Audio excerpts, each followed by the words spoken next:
I always like to honor your presentation of our weekly topic, Radlina, because you do such a beautiful job with it.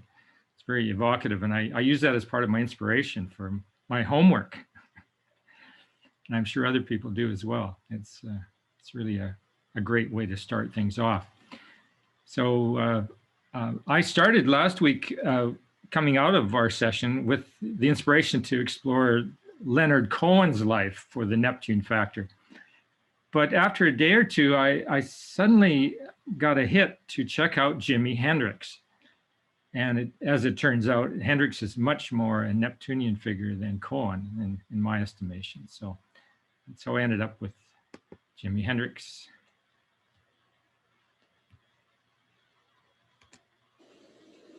Neptune, master of ecstasy.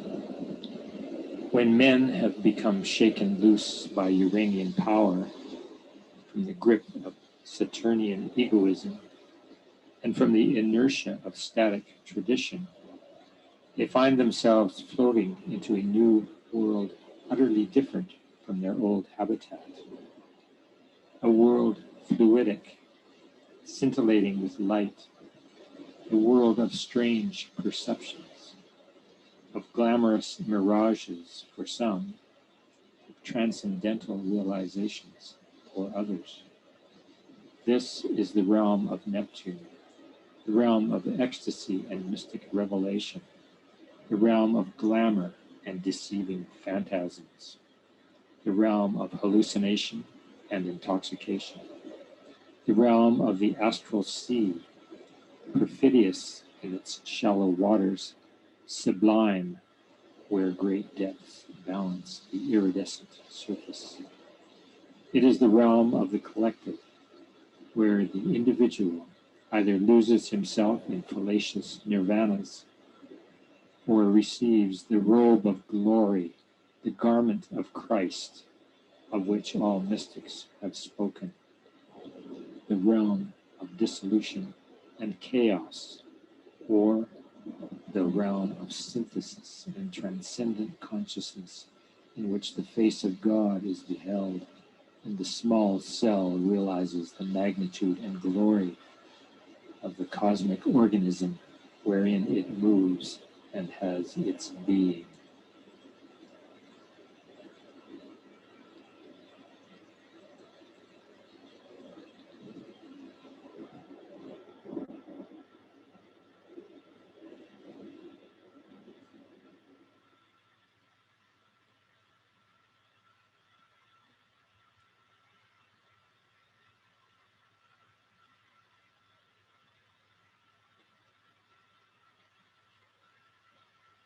So I in my exploration this week, encountered a massive download of information about Jimi Hendrix. There is so much out on the internet, and so much of it is his music that you can hear.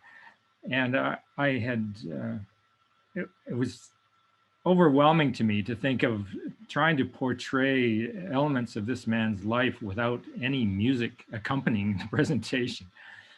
But there's the problem of copyright and so on. So I withheld acting on bringing in some of his copyrighted music, but instead I encountered a contribution to his, or an honoring of his life, by someone who I think is in the same spirit of sharing that I am.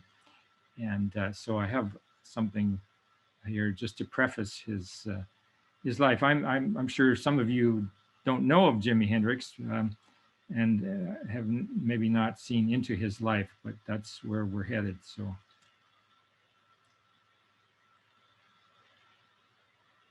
Have you ever been to Electric Ladyland?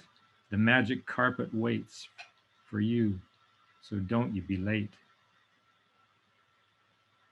From my favorite album of his, a double album called Electric Ladyland.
So right off the top, we recognize Jimi Hendrix as a Sagittarian. And sun sign astrology would kind of leave it at that. But being of a Rudyard persuasion, I'm always looking for what's beyond the sun sign astrology. And that takes us to where Rudyard would point us. Now and this is going to mess the heads of a few people here, because I'm using a house system that I've only really recently started using, and that is called the natural house system. I didn't enter into it because I wanted to research house systems. I suddenly got this feeling of the usefulness of this particular lens, let's say. All house systems are, kind of by choice, and there's variance among them. But here we're going with the same structure as the zodiac. And in this case, we have this Sagittarian in the ninth house, Mercury, Sun, Venus, and Juno all conjoined up there in the ninth house. And as Jimi was to proclaim, music is his religion, and he certainly was a passionate and religious person in that sense. Now, Rudyard will call us to the lunation cycle and to begin any analysis of a birth chart with a determination of the lunation birthday. Now, as he says, the lunation cycle should be the very foundation of any astrological interpretation of personality, as well as of health and happiness or ease of function. Thus, the fact that a person is born at one phase or another of this solely lunar cycle conditions and often determines his typical character. It defines the person's fundamental nature. Well, when we look to Jimi's chart, we find that he was born in what's called the disseminating sector of the lunation cycle. 232.8 degrees is the sun-moon angle, which means that his fundamental nature, according to this view, would be one of not only, dissemination, but certainly demonstration, performance of vision. A challenge presented from inside. So definitely a consciousness orientation. His key to all worlds is pointing to this fundamental nature. So keep that in mind as we move ahead. So again, this is the natural house system. Whenever I encounter a new chart, I look immediately for the anaretic, any expression of anaretic degrees, either the final degree of a sign, which is conventionally what we look at, but also look at the initial degree of the next sign. So either 30 degrees of the one or 0 degrees of the next. These are very, in my estimation, very potent indicators of a person's core destiny. So Jimi has Chiron anaretic, and this was before Chiron had actually been discovered. So he was born in 42, Chiron discovered, I believe, in 77. But to my way of thinking, he is a Chiron exemplar, sent to kind of, I don't know, a healing mission. He certainly has been that for a number of people I know. So a Chiron anaretic in the 5th house and Leo. we're evoking here the notion of Chiron being a bridge between the Saturnian realm, or the status quo, and the Uranian realm. And this is the conscious living, conscious dying significator in the birth chart.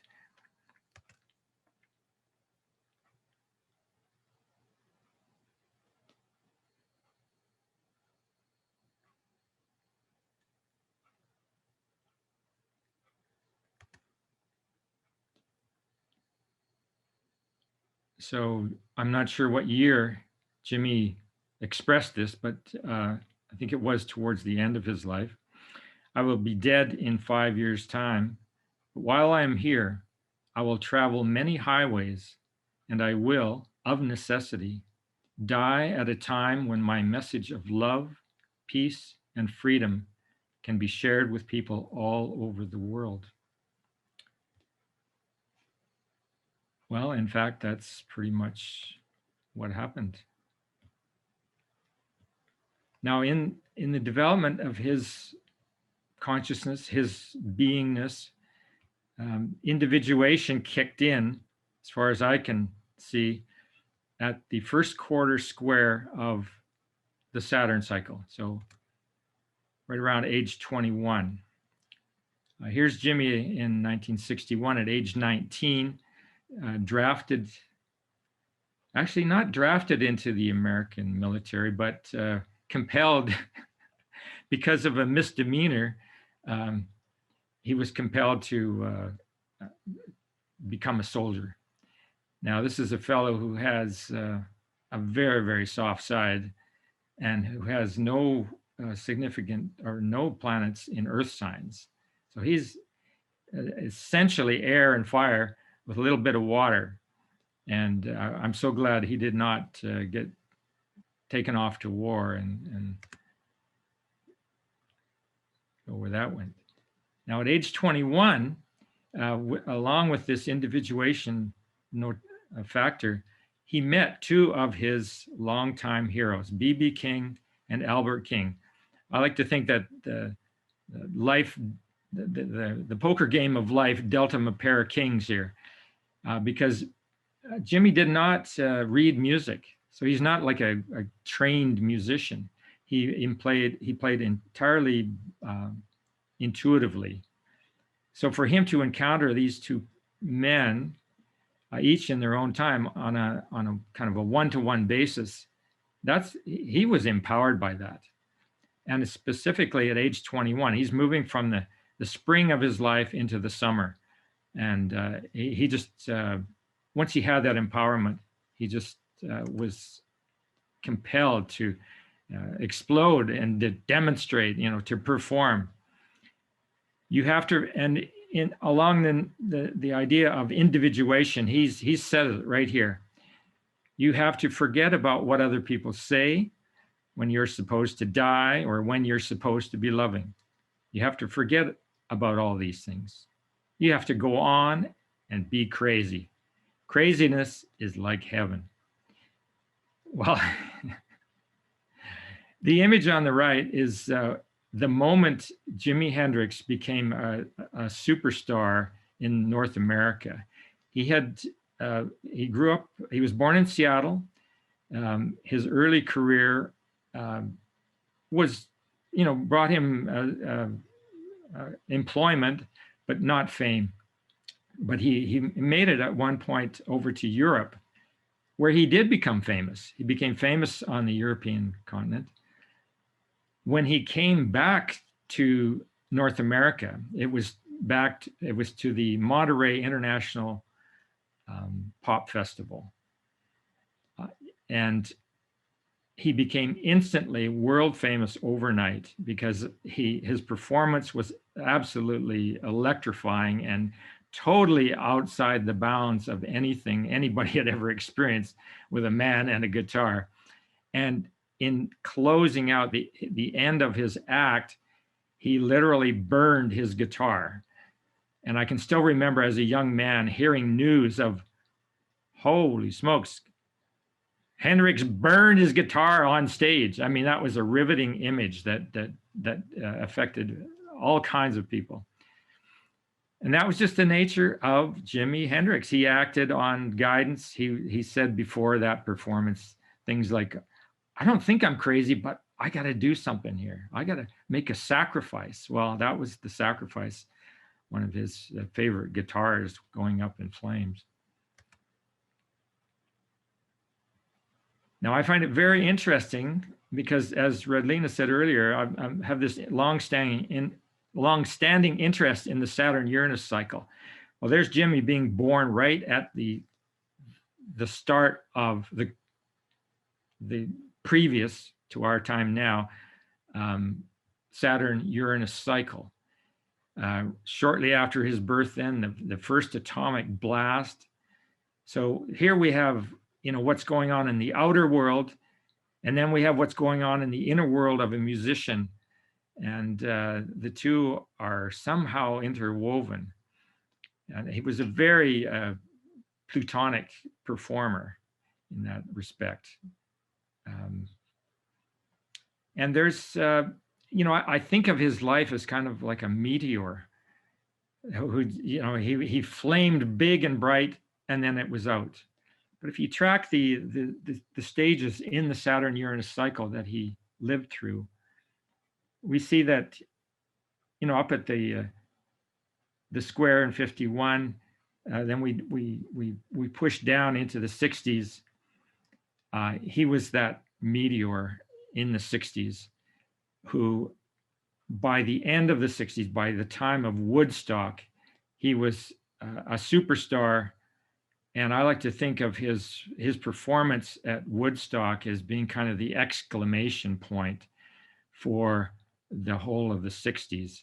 It really was a dramatic performance where he played the national anthem in a way that brought in the whole tenor of the times, complete with bombs going off and battle on the stage.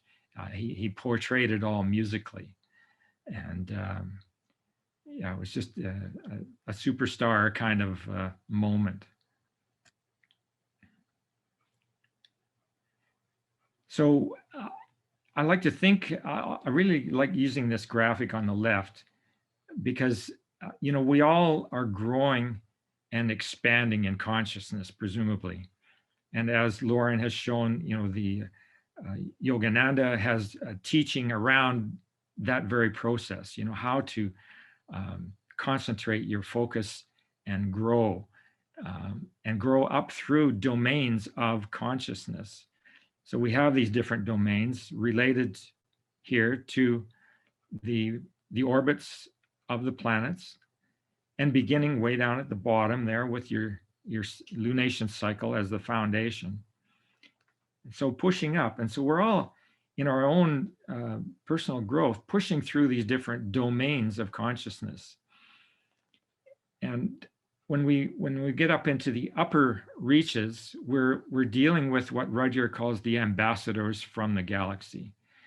These planets, the three outer planets, Uranus, Neptune, Pluto, are transcendental to the status quo mentality, which is usually bounded then by Saturn, and with Chiron providing the key to going beyond the Saturnian boundaries in a proactive way, and Uranus providing the shattering of boundaries that comes with its dynamic.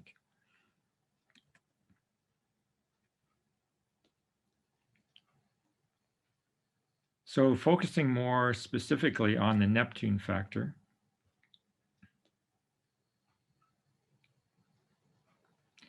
now this is from a handbook for the humanistic astrologer, Michael Mayer.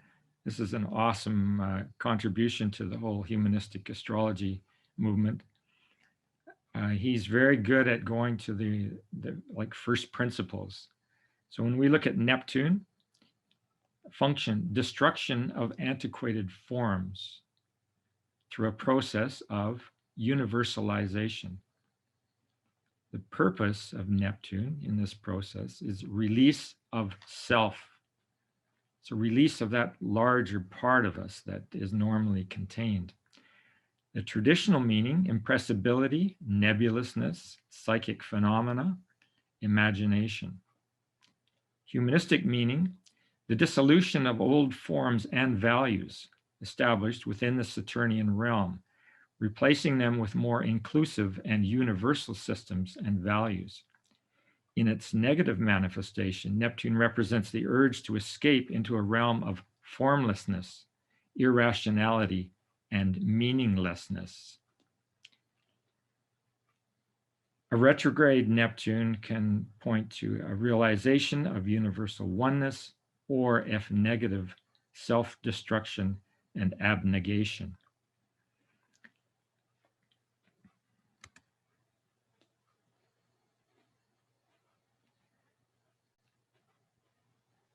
Using this natural house system, Jimi's Neptune sits right on the descendant, the seventh house cusp, where I don't know, I feel like I have a mystical connection with the man, and I think a few other people have that as well. That might be one aspect of this placement. Another aspect, when we look into, we'll call it the dark side of Neptune, seventh house is the house of contract relationships, which is what a musician thrives on. You know, the contracts are what get people business as musicians. And with Jimi, of course, those contracts went from being, you know, involving a few hundreds, maybe a few thousands of dollars, to hundreds of thousands of dollars. And as it turns out, his manager, with the confusion that comes with Neptune and the lack of boundaries, his manager managed to scam him of hundreds of thousands of dollars. That's a whole side of Jimi's life that, you know, is there for those who want to research that sort of thing. Along with the whole drug scene, Jimi was not a hardcore drug user, but he had his soft heart went more to psychedelics. On the burning edge horizon, I'm sailing on a bluebird's mission. That's the Jimi that I prefer to retain in memory.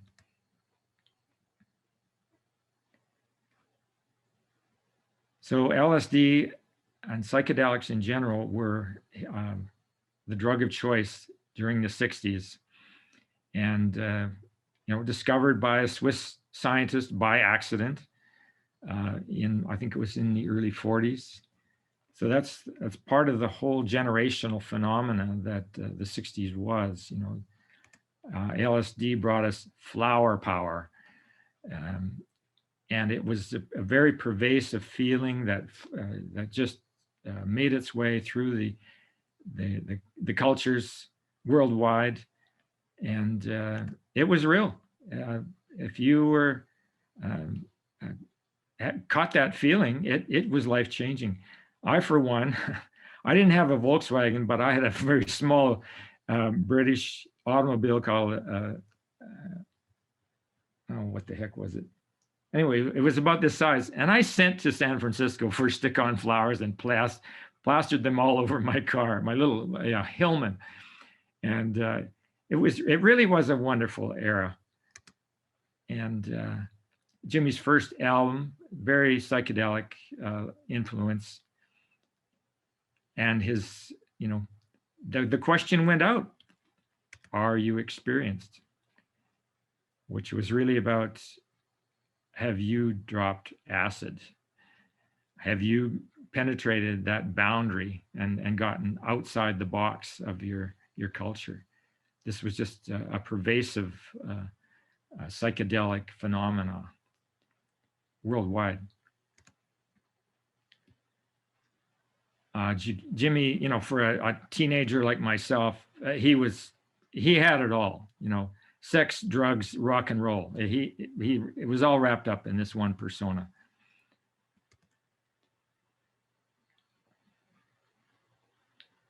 Electric Ladyland. He was very much associated with women in his long-standing, in his not so long-standing life, but that was a big part of his lifestyle, was to be in relationship, one after the other, as it turns out. Imagination is the key to my lyrics. The rest is painted with a little science fiction. He did have his wide-ranging philosophical interests. This particular quote is riveted in my mind. It is spoken during one of his songs, and I have always thought back to this particular aphorism. It's really an affirmation of individuation.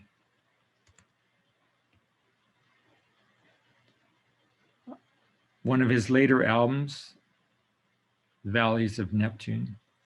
Yeah, Lord, I feel the ocean swaying me, washing away all my pain. See where I used to be wounded? Remember the scar?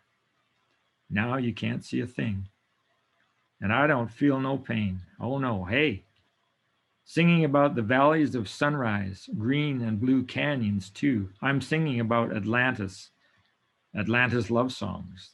Valleys of Neptune is rising, rising, rising.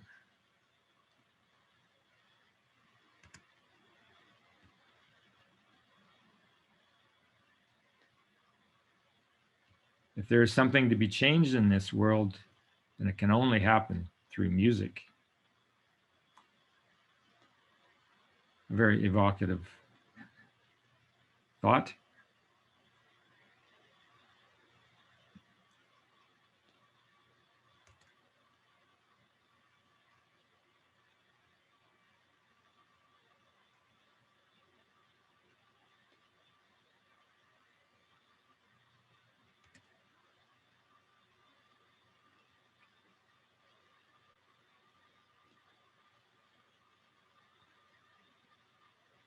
So I really think he was a tremendous visionary. He carried a lot of us forward into a perception of visceral perception of the love land up ahead.